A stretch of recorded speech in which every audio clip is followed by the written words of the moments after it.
वनुसल्ली वनुसल्लिमु अला सय्यदिना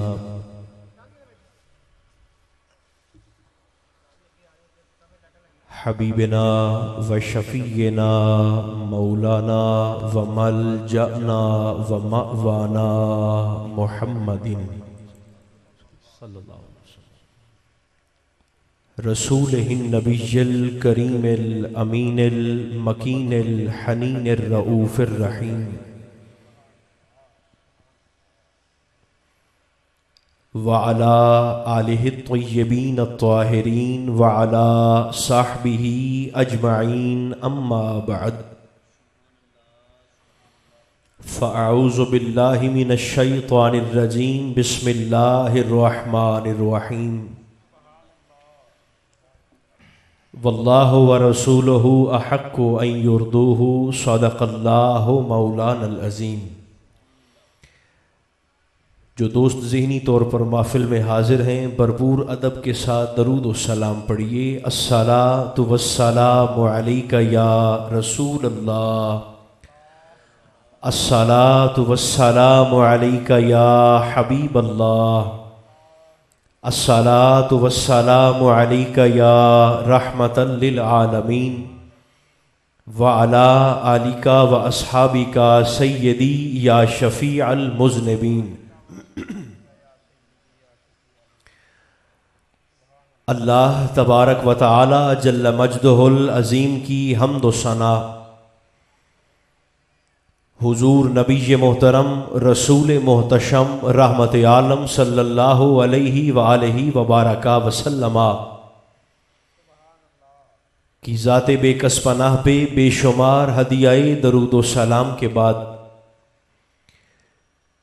मेरे काबिल इज़्ज़त अहबाब अल्लाह रब्बुल इज़्ज़त का शुक्र है जिसने हमारी गर्दनों में ग़ुलामी मुस्तफ़ा का पटा अता फरमाया। साहिबान महफ़िल मुबारकबाद के मुस्तहिक हैं जिन्होंने अल्लाह की अता करदा तौफ़ीक से यकीनन बड़े खुलूस के साथ हुजूर अलैहिस्सलाम के ज़िक्र खैर को सजाया है। मैं मुबारकबाद पेश करने के साथ साथ दुआगो हूँ रब्बे ज़ुल जलाल इस अज़ीम ज़िक्र के वसीला से जलसे को सजाने वाले और महफ़िल में आने वाले तमाम दोस्तों को अपने करम के मुताबिक अज्र अता फ़रमाए। आमीन। खुदा करे ये हाज़री हम सब के गुनाहों का कफ़ारा बन जाए। अल्लाह हमारी ख़ताओं को मुआफ़ फरमाकर हम सब का ख़ातिमा ईमान पर फरमाए। आप बड़ी मोहब्बत से यहाँ पर तशरीफ़ लाए हैं। इंतहाई इख्तिसार के साथ मैं आपकी खिदमत में कुछ गुजारिशात अर्ज़ कर देता हूँ। कोशिश करूँगा एक ही अश्क में कह जाऊँ ग़मे दिल, ताकि आपको भी ज़्यादा दिक्कत का सामना न करना पड़े और मैं भी जल्दी से मसला आपकी खिदमत में अर्ज़ कर दूँ। गुजारिश ये है कि आज हर शख्स हमें अपने हुकूक का तालिब दिखाई देता है। बीवी है तो वो अपने हक़ के लिए परेशान है, शौहर है तो वो अपने हक़ का तालिब नज़र आता है, औलाद है तो वो अपने हुकूक मांगती हुई नज़र आती है। हर तरफ एक मारा मारी की फ़िज़ा और कैफियत है। लोग अपने हुकूक के लिए आवाज़ों को बुलंद करते दिखाई देते हैं, मगर बतौरे उम्मत के, बतौरे कलमा गो के, मुझे और आपको आज ये यकीन अपने दिल में बिठाकर उठना है कि हम सब पर सबसे पहला, सबसे बुनियादी, सबसे ज़रूरी और सबसे अहम तरीन हक जिस शख्सियत का है उनका इसमें ग्रामी है जनाब मुहम्मदुर रसूलुल्लाह सल्लल्लाहु अलैहि वसल्लम। नबी मुकर्रम अलैहिस्सलाम का बतौरे नबी अपनी उम्मत पर जो हक है, बल्कि जो हक हैं वो तमाम हुकूक से मुकद्दम है, तमाम हुकूक से अहम तरीन है और जो नबी का हक होता है, याद रखिए, वो उम्मत का फर्ज है। हुकूक मुस्तफ़ा में से, हुकूक नबी में से, नबी मुकर्रम अलैहिस्सलाम के बतौर रसूल हुकूक में से आका का पहला हक ये है, जो नौजवान हैं वो ख़ास तौर पर तवज्जो करेंगे, हुजूर अलैहिस्सलाम का ये पहला हक है और उम्मत का नबी के मुतल्लिक पहला फ़र्ज़ ये है कि मुस्तफ़ा करीम अलैहिस्सलाम की ज़ुबान से अदा होने वाले एक एक लफ्ज़ पर नहीं बल्कि एक एक हर्फ पर दिलो जान से ईमान लाए। क्या बात, क्या बात। ये उम्मती की ड्यूटी है। आका के हर फरमान पर ईमान लाए। इसी से मुत्तसिल हुजूर अलैहिस्सलाम का बतौर नबी अपनी उम्मत पर दूसरा हक यह है कि कायनात के हर रिश्ते से बढ़कर सरकार से मोहब्बत की जाए। हमारा मसला यह है, भाई देखिए, सभी बराबर तो नहीं ना होते, इल्ला माशाअल्लाह, सब की बात नहीं करता, लेकिन मिनहसुल कौम हमारा मुश्तरका मसला यह है, हमारी सांझी मुसीबत यह है कि हम देखते हैं जो शख्स जितना जितना दीन पढ़ता जाता है उसकी तबीयत में वैसे वैसे सख्ती आती जाती है। अब खुदा करे आप सिर्फ बैठे ना हो बल्कि हाजिर भी हो महफिल में, इस बात पर ध्यान देने के लिए। सब की बात नहीं करते, लेकिन अक्सरियत कह लें या आधी तादाद कम अज कम, मैं पूरी जिम्मेदारी से कह रहा हूं, वो ऐसे लोगों की है कि जब भी किसी शख्स के पास बैठकर, किसी उस्ताद साहब के पास बैठकर, किसी मुअल्लिम के पास बैठकर जब वो दीन सीखते हैं तो दीन हासिल करने के बाद उनकी तबीयत में सख्ती आती जाती है। हालांकि इल्म का सख्ती से क्या ताल्लुक है। इशफाक अहमद साहब का जुमला मुझे अक्सर इस मजमून में याद आता है। बानो कुद्सिया के शौहर थे जाविया वाले इशफाक अहमद साहब, वो फरमाते हैं कि अगर तेरा इल्म तेरी तबीयत में आजिज़ी पैदा नहीं करता तो मुझे लगता है यह हासिल किया हुआ नहीं है, किसी का चुराया हुआ है। इशफाक अहमद साहब फरमाते हैं जो हासिल किया हुआ इल्म मेरे दोस्तों, वो फिर तबीयत में इनकिसारी पैदा करता है, आजिज़ी पैदा करता है, बर्दाश्त पैदा करता है, तजल्लुल पैदा करता है। कभी हम मजहब की छतरी लेकर, कभी हम सियासत की छतरी लेकर, कभी हम समाजी काम की छतरी लेकर, यकीन मानिए हमने अपनी एक पूरी नस्ल को शिद्दत पसंद बना दिया है। पूरी नस्ल को फिक्री तौर पर हमने दहशतगर्द बना दिया है। कभी सियासत है, कभी मजहब है, कभी समाज है। याद रखिएगा, लोग परेशान होते हैं, जी फलां शख्स तो अहले तशय्यो था, वो तो देवबंदी था, वो तो अहले हदीस था, वहाबी था, वो फौत हो गया है, तो जी हम फिर उसका अब जनाजा पढ़ें कि ना पढ़ें। ये उमूमी मसला है जो हमारे लोगों को दरपेश आता है। मगर सुन लेना जाकर, जी उस शख्स का ताल्लुक तो फला मसलक से था, तो वो फौत हो गया है, हमारे इलाके में था, तो हम उसका फिर जनाजा पढ़ें कि ना पढ़ें।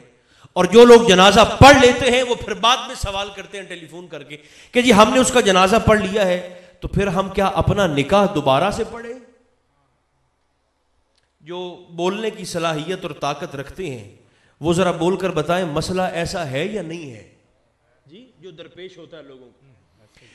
पहला मसला यह है कि जनाजा पढ़े कि ना पढ़े, और जो पढ़ लेते हैं उन्हें फिर अपने निकाह के लाले पड़ जाते हैं कि जी अब हमें लोगों ने डरा दिया है कि आपका तो निकाह बातिल हो गया है। यक सतरी मसला है, आपकी खिदमत में कहने लगा हूं, जो सुनने की तबीयत लेकर बैठे हैं इस जुमले को जहन में रखना, आपकी सारी बेसुकूनी दूर हो जाएगी। फिकी और शरी मसला यह है शरीयत मुस्तफ़ा में कि जिस शख्स से जब तक कुफ्र बवा साबित ना हो, कुफ्र बवा का माना है एलानिया कुफ्र, ये लफ्ज मेरे साथ जोर से बोलिए, कुफ्र बवा का माना क्या है? जोर से बोलिए, एलानिया कुफ्र।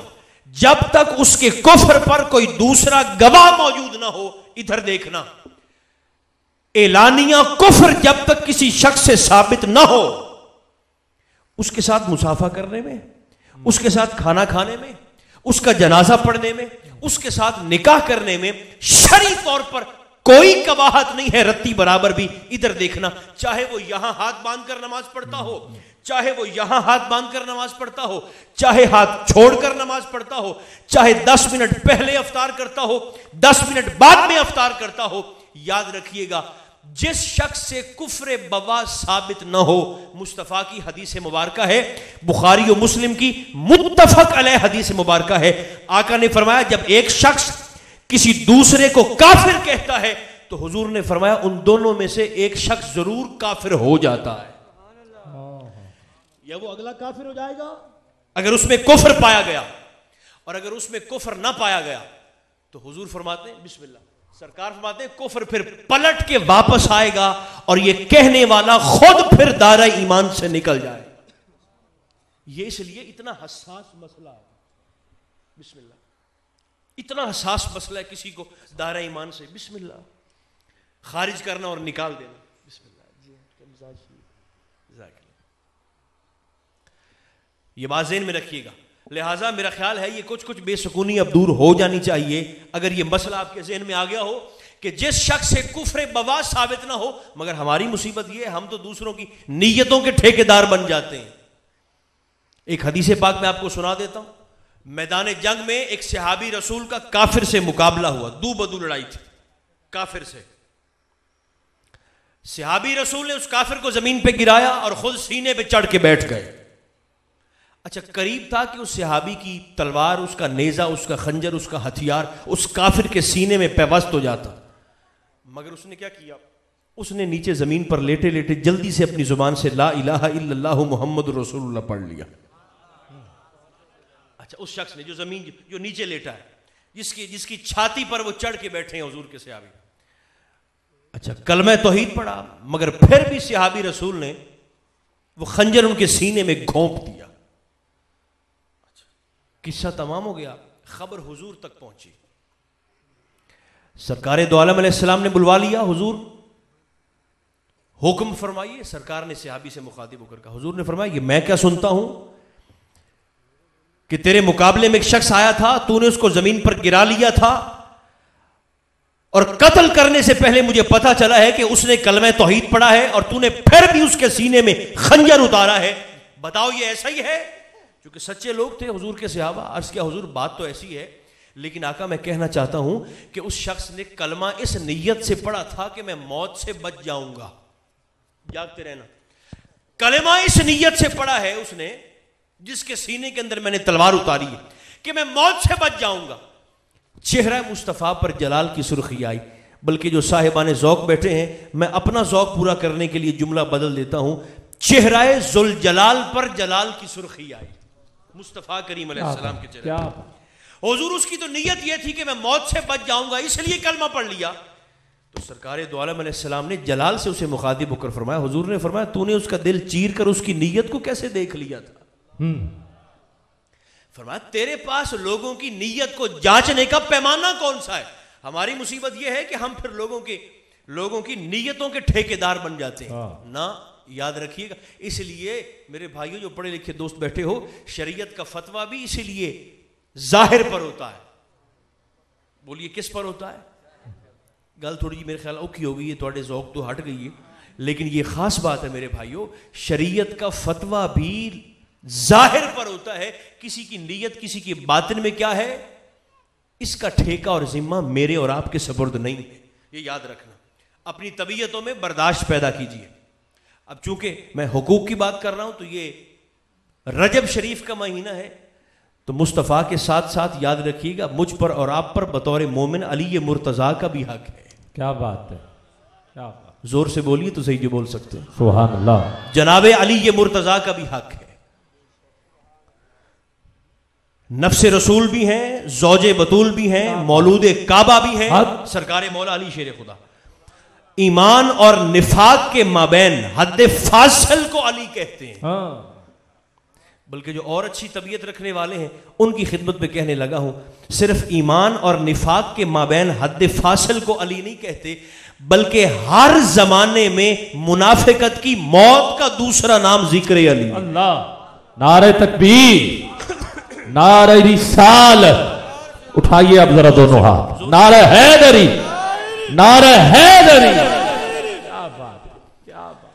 हुजूर अलैहिस्सलाम की हदीस मुबारका है, पल्ले से बांधिएगा मेरे तमाम भाई। सरकार ने फरमाया, अली, अल्लाह ने मुझे 3 ऐसी खुसूसियात अता फरमाई हैं जो मुझसे पहले किसी पैगंबर को अता नहीं फरमाई। और हद यह है, आका ने फरमाया, अली, उन तीनों अछूती सिफात में अल्लाह ने तुझ अली को मुझ मोहम्मद का हमसर बनाया है। क्या बात भाई, दोबारा सुन लो अगर सुनने की तबीयत है। अल्लाह। एक तो सारे आप आए देर से हैं, दूसरा फिर बोलते भी नहीं हैं। देखिए, आज वाकई में आप सबसे पहले आया हूं। भाई गवाही देते हैं कि नहीं देते आप? बल्कि जैसे आज मैंने महफिल शुरू करवाई है, शायद ही पहले कभी आपकी हुई हो ऐसे। देखिए कितनी सिफात है मुस्तफा की, भाई देखकर ही बोल दो। 3 जो अछूती हैं, जो आका से पहले अल्लाह ने किसी पैगंबर को अता नहीं फरमाई। 3 सिफात है हुजूर की, किसी नबी को नहीं, सफी से लेकर मसीह तक। लेकिन सरकार ने फरमाया, अली, वो जो 3 सिफतें अल्लाह ने मुझे अता फरमाई है ना, सिर्फ मुझे अता फरमाई है, उन तीनों सिफात में अल्लाह ने तुझे मुझ मुस्तफा का हमसर बनाया है। क्या बनाया? हमसर। शरीक नहीं। क्या बनाया है? हमसर, शरीक नहीं। लोग हमें कहते हैं, जी आपने नबी को अल्लाह का शरीक बना दिया। मैंने कहा, खुदा पनाह, जो समझदार दोस्त हैं, अब रुकूंगा नहीं, जुमले अर्ज करता जाऊंगा। अगर कोई शख्स ये समझता है कि नबी को हम अल्लाह का शरीक बनाकर नबी की अजमत में खुदा पनाह इजाफा कर रहे हैं, तो सुन ले, नबी को अल्लाह का शरीक समझकर ये अजमत मुस्तफा में इजाफा ना होगा, बल्कि अजमत मुस्तफा में कमी होगी। हुजूर को अल्लाह का शरीक समझने से नबी की अजमत में इजाफा नहीं होगा, बल्कि नबी की अजमत में कमी होगी। वो इसलिए कि जो शरीक होता है, शरीक वो तो 50% का मालिक होता है। कितना? 50%। भाई आधे का। शरीक वो तो आधे का मालिक होता है। और अपनी तबीयतें और नीयतें, गुजारिश ये है, वो दोस्त ठीक कर लें जिनके अकीदे में हम नबी को अल्लाह का शरीक समझते हैं। भाई शरीक समझने में हुजूर की इज्जत अफजाई नहीं होती, खुदा पना नबी की अजमत में तनकीस का शायबा होता है। वो इसलिए कि जो शरीक होता है वो आधे का मालिक होता है, जबकि हम मुस्तफ़ा को खुदा के आधे का मालिक नहीं समझते, अल्लाह के पूरे का मालिक समझते हैं। क्या बात। पूरे का। और जो शरीक होता है, याद रखिए, जो शरीक होता है ना, पार्टनरशिप हो दुकान में 2 भाई हो, दोनों का हिस्सा हो दुकान में, और एक कहे कि भाई मैं तो दुकान के आधे सामान को तोड़ता हूं, दूसरा कहेगा नहीं, अगर तोड़ना है तो फिर तू अपना तोड़, मेरा वापस निकाल ले। शरीक कहेगा, भाई तो शरीक तो अपनी दुकान के सामान को नहीं तोड़ने देता। ऐसा ही है ना। मगर मुस्तफ़ा आराम फरमा है, और मुकाम देखिए, सो रहे हैं बिस्तर पर और निगाह पड़ी चांद पर, तो रब्बे करीम की बारगाह में कहने लगे, मौला अगर तू शरीक सामान नहीं तोड़ने देता, मगर हुजूर ने अर्ज़ किया, मौला अगर इजाजत हो तो तेरा चांद ना तोड़ लूं।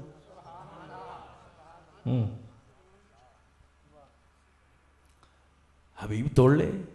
हुजूर ने इशारा करके चांद को तोड़कर कयामत तक आने वाले साहिबाने फ़हम को, जो सेहतमंद दिमाग रखते हैं, उन्हें पैगाम दिया है कि मैं अल्लाह का शरीक नहीं हूं, मैं अल्लाह का हबीब हूं, प्यारा हूं। अली मुर्तज़ा का यह हक। 3 सिफात है हुजूर की, जल्दी जल्दी कबूल फरमाई। जनाब अली ने किया, हुजूर वो कौन सी 3 सिफात हैं जो अल्लाह ने सिर्फ आपको दी हैं, सिर्फ आपको, और मुझे तीनों में आपका हमसर बनाया है। नबी मुकर्रम अलैहिस्सलाम की जुबान मुबारक गोया हुई। सरकार ने फरमाया, अली, उनमें से पहली सिफत यह है कि अल्लाह ने मुझे हौज़े कौसर का मालिक बनाया है, और इस सिफत में तुझे ऐसे हमसर बनाया कि मैं कौसर का मालिक हूं और तू कौसर का साकी है। क्या बात।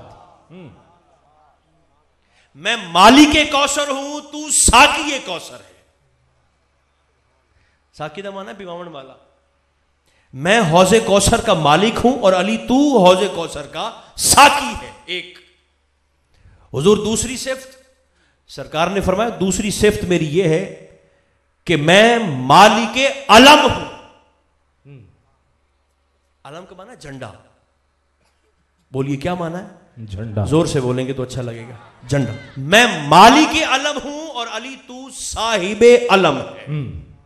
साहिबे अलम। जो बुजुर्ग हैं जिन्होंने 65 की जंग देखी है, 1965 का मार का एक किताब है, कर्नल शफकत अब्बास बलोच की लिखी हुई।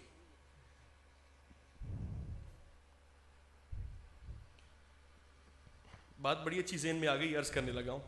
कर्नल शफकत अब्बास बलोच, जो तारीख से वाकिफ हैं वो तो जानते हैं इस नाम को, लेकिन जो वाकिफ नहीं है मैं अर्ज कर देता हूं। 1965 की जंग में आप जानते हैं कि 2 लोगों का नाम निशाने हैदर के लिए जनरल अयूब साहब के सामने पेश किया गया था 65 की जंग खत्म होने के बाद। कितने लोगों का? 2। मेरे साथ साथ बोलते आएंगे। 2 लोगों का नाम, उनमें से एक था मेजर अजीज भट्टी शहीद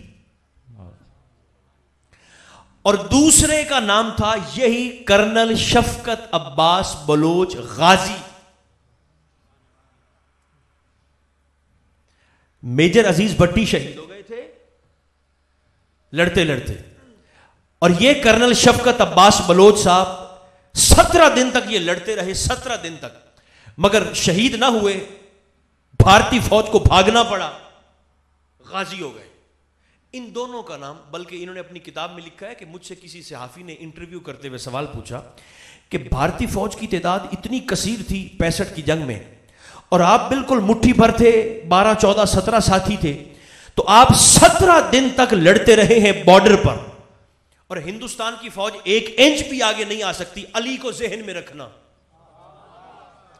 1 इंच भी भारत की फौज आगे नहीं आ सकी। तो ऐसा क्या वस्फ और खूबी और कमाल था आपके पास? तो ये मेजर यानी कर्नल शफकत अब्बास बलोच साहब अपनी किताब में लिखते हैं कि भाई मेरा कमाल कोई नहीं था, वो 17 दिन जो मैं लड़ता रहा हूं ना अपनी मुट्ठी भर फौज के साथ, और भारतीय फौज को नाको चने चबवाए हैं। मैं समझता हूं कि मेरा सिर्फ एक अमल था जिसने भारतीय फौज को पसपा होने पर मजबूर कर दिया। सियाफी ने कहा वो कौन सा अमल है? बलोच साहब कहते हैं वो अमल सिर्फ ये है कि 17 दिन मैं बॉर्डर पे खड़ा होकर अपनी जुबान से जब भी हम पर हमला होता तो जवाबी हमला करने से पहले मैं अपनी जुबान से अली को याद करके नादे अली पढ़ा करता था। क्या बात! सुभान, नारे हैदरी, नारे हैदरी, नादे अली पढ़ा करता था। 17 दिन तक लड़ा और भारतीय फौज को भागने पर मजबूर किया। अजीज भट्टी शहीद हो गए और मैं गाजी हो गया। इन दोनों का नाम, हालांकि मेहनत इनकी अजीज भट्टी शहीद साहब से ज्यादा है, याद रखना, बड़ी तवज्जो। इन दोनों का नाम निशाने हैदर के लिए पेश किया गया जनरल साहब को। जनरल अयूब, अगरचे लोगों को इख्तिलाफ भी है मगर अल्लाह उनकी कब्र पर रहमतों का नज़ूल करे। उन्होंने एक बड़ी खूबसूरत बात कही, भाई स्टेज वाले भी सुने। जनरल साहब ने, जनरल अयूब साहब ने बड़ी खूबसूरत बात की। जब 2 नाम सामने आए ना, अजीज भट्टी शहीद का और कर्नल शफकत अब्बास बलोच गाजी का, इन दोनों को निशाने हैदर की सिफारिश की गई। तो जनरल साहब ने कहा, उन्होंने कहा मैं निशाने हैदर किसी जिंदा को नहीं दे सकता। क्या कहा? निशाने हैदर किसी जिंदा को नहीं दे, जिंदा सिपाही को निशाने हैदर नहीं दूंगा। जिसने जामे शहादत नोश किया है मैं निशाने हैदर उसको दूंगा, अगरचे उसकी मेहनत दूसरे से कम ही क्यों ना हो। उन्होंने वजह पूछी तो कहने लगे वजह सिर्फ यह है कि 65 की जंग में गाजी बनने वाले को और जिंदा रह जाने वाले को अगर आज मैं निशाने हैदर दे दूं और अगली होने वाली जंग में वो दुश्मन के हाथों पकड़ा जाए या किसी मजबूरी से पीठ दिखाकर मैदान से भाग जाए तो सिर्फ निशाने हैदर की नहीं बल्कि हैदर की तौहीन हो जाएगी। क्या बात! ये सिर्फ निशाने हैदर की तौहीन नहीं होगी, इसको भाई हटा लें, तकरीर के बाद इसको ले आए, इसको हटा लें, पीछे कर लें। वो कहने लगे ये सिर्फ निशाने हैदर की तौहीन नहीं होगी बल्कि ये हैदर की तौहीन हो जाएगी। भाई जरूरी तो नहीं है ना कि 65 की जंग में गाजी बनने वाला वो 71 की जंग में भी ऐसे ही बहादुर हो। बहादुरी से लड़े। तो कहने लगे अगर वो गिरफ्तार हो गया तो भी तौहीन हो जाएगी, और अगर खुदा पना बशरी तकाजों के तहत वो पीठ दिखाकर मैदान से भाग गया तो फिर न सिर्फ निशाने हैदर की बल्कि हैदर की तौहीन हो जाएगी। तो निशाने हैदर मिल गया मेजर अजीज भट्टी शहीद साहब को रहमतुल्लाह ताला अलैह। और ये बात भी याद रखना, ये जो हमारा पाकिस्तान है ना, पाकिस्तान हमारा मुल्क है, हर अच्छी खसलत का हामिल शख्स, रुक रुक कर कहने लगा हूं, जो पाकिस्तान से प्यार करेगा उसे पाकिस्तान के इदारों से भी मोहब्बत होगी। खा वो फौज हो, खा वो अदलिया हो, खा वो फौज हो, खा वो अदलिया हो, जिसके दिल में पाकिस्तान के लिए मोहब्बत होगी उसकी जुबान कभी भी पाकिस्तान के इदारों के खिलाफ नहीं खुलेगी। और जो है ही मखबूतुल हवास, उसका अहलो सुन्नत से दूर दूर का भी ताल्लुक नहीं, वो अपना जिम्मेदार फिर खुद है जो करता फिरे। कायदे आज़म मोहम्मद अली जिन्नाह ने अपने विसाल से 1948 में अपने विसाल से 2 महीने पहले पिंडी में GHQ का दौरा किया था, जनरल हेडक्वार्टर का दौरा, ये शायद कराची में था उस वक्त, GHQ का दौरा किया, कुर्बान जाए। और उस वक्त उन्होंने वो कानून पास किया जो आज भी पाक फौज में नाफिजुल अमल है। अगर आप भी कोई दोस्त बैठा हो जिसने कभी सर्विस की है फौज की, या हाजिर सर्विस है, या आपका कोई अजीज और दोस्त हो, तो जरा उससे पूछिएगा, आज भी पाक फौज में वो कानून जो कायदे आज़म मोहम्मद अली जिन्नाह और इस खूबसूरत वतन पाकिस्तान, ये बना पता कब है पाकिस्तान? तारीख 14 थी और वक्त था रात 12 बजे। आपने बिल्कुल गौर नहीं किया। क्या बात है, 12-14, क्या बात। तारीख क्या थी? जोर से बोलो तो सही, अल्लाह के बंदो, जिन्हें 14 की निस्बत का पता है वो बोले तो सही था। तारीख थी 14 और वक्त क्या था? रात 12। तो 12 और 14 के सदके में जो अल्लाह ने हमें मुल्क अता फरमाया है ना, बल्कि पंजतन पाक की निस्बत से पाकिस्तान, और बनाया किसने? मोहम्मद अली ने। तो भाइयों, ये कायदे आज़म मोहम्मद अली जिन्नाह ने जो कानून पास किया था ना उस वक्त, वो जुमला मैं आपको सुनाना चाहता हूं। अच्छा, उसी पर ही बात को तमाम करते हैं, फिर 40-45 मिनट तो हो गए हैं। देखिए, वो आज भी पाक फौज में नाफिजुल अमल है वो जुमला। आप जानते हैं 23 मार्च की परेड अगर आपने देखी हो तो पूरी परेड में जो सबसे आगे होता है ना, अलम बरदार दस्ता, जिनके हाथ में झंडे होते हैं, अलम, पाकिस्तान के अलम, वो फौज के अंदर भी बड़े खास किस्म के लोग होते हैं। हर फौजी और हर सिपाही को भी झंडा नहीं मिलता, वो पूरा दस्ता, अलम बरदार दस्ता, वो अलग से होता है। अच्छा, अगर आपको मुनासिब लगे तो जरा एक आखिरी मिनट के लिए अपनी निगाहें भी मुझे दें और अपनी समातें भी मेरे हवाले करें। कायदे आज़म मोहम्मद अली जिन्नाह ने वो जो आखिरी एक कानून पास किया था ना, जो आज भी वैसे ही फिक्रा मिन्नुअन बोला जाता है, वो फिक्रा पता क्या है? जब भी कोई ऑफिसर उस अलम बरदार दस्ते को झंडा सपुर्द करता है, पाकिस्तान का झंडा सपुर्द करता है, तो अपनी जुबान से पता क्या कहता है? इधर देखिएगा, झंडा सपुर्द करते वक्त वो झंडा देने वाला वो ये कहता है ऊंची आवाज से, अपने अंदाज से, वो कहता है कि ये परचम मैं तेरे हवाले कर रहा हूं सुन्नते पैगंबर के मुताबिक, बिल्कुल ऐसे जैसे नबी ने खैबर में यही अलम हैदर के हवाले किया था। क्या बात। ये वो अगर आप फौज का माहौल समझे ना तो ये जुमला आपको बड़ी चास देगा। अगर फौज के माहौल को आप ज़हन में रखें ना, तो वो झंडा सपुर्द करते हुए अलम बरदार दस्ते के ऑफिसर को वो ये कहता है, झंडा देते वक्त वो कहता है, ये परचम मैं तेरे हवाले कर रहा हूं सुन्नते पैगंबर के मुताबिक, बिल्कुल ऐसे जैसे खैबर के मैदान में ऐसा ही अलम मेरे नबी ने जनाबे हैदर के हवाले किया था।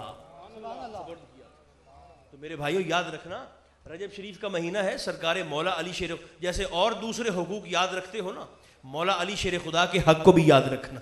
और सबसे बढ़कर इस महीने का जो सबसे बड़ा खासा है वो ये है कि इस महीने में सरकार दो आलम अलैहिस्सलाम के मुअज्जात में से आका के सबसे बड़े मोजज़े का ज़हूर हुआ है, जिसे मोजज़ा मिराज कहा जाता है। उसमें हुजूर अलैहिस्सलाम ने जागते हुए सर की आंखों से जब तक चाहा, जैसे चाहा, जितना चाहा ऐने ज़ात का दीदार और मुशाहदा फरमाया है। और गवाही अल्लाह ने कुरान में दी है, मा ज़ाग़ल बसर व मा तग़ा। इसका सादा माना यह है, अल्लाह फरमाता है लोगों, मेरे हबीब ने मेराज की रात मुझे ऐसे देखा है कि मोहम्मद ने देखने का हक अदा कर दिया है सल्लल्लाहु अलैहि वसल्लम। ये सबसे बड़ा मौज़ा। मैं भी कोशिश करूँ, आप भी हिम्मत फरमाएं, कसरत से हुजूर अलैहिस्सलाम की ज़ात पाक पर दुरूद भी पढ़ा जाए और सलाम भी पढ़ा जाए। खुदा करे जिन दोस्तों ने मोहब्बत से इत्माम किया है, सजाया है और बड़े प्यार से शिरकत की है, अल्लाह तमाम दोस्तों को अपने रहमत के मुताबिक, अपने करम, अपने फ़ज़ल के मुताबिक अजर अता फ़रमाए। खुदा करे ये हाज़री हम सब के गुनाहों का कफ़ारा बन जाए। अल्लाह हम सब का ख़ातिमा ईमान पर फ़रमाए। सल्लल्लाहु तआला अला खैर खल्क़िही मुहम्मदिन व आलिही व अस्हाबिही अजमाइन बिरहमतिका या अरहमर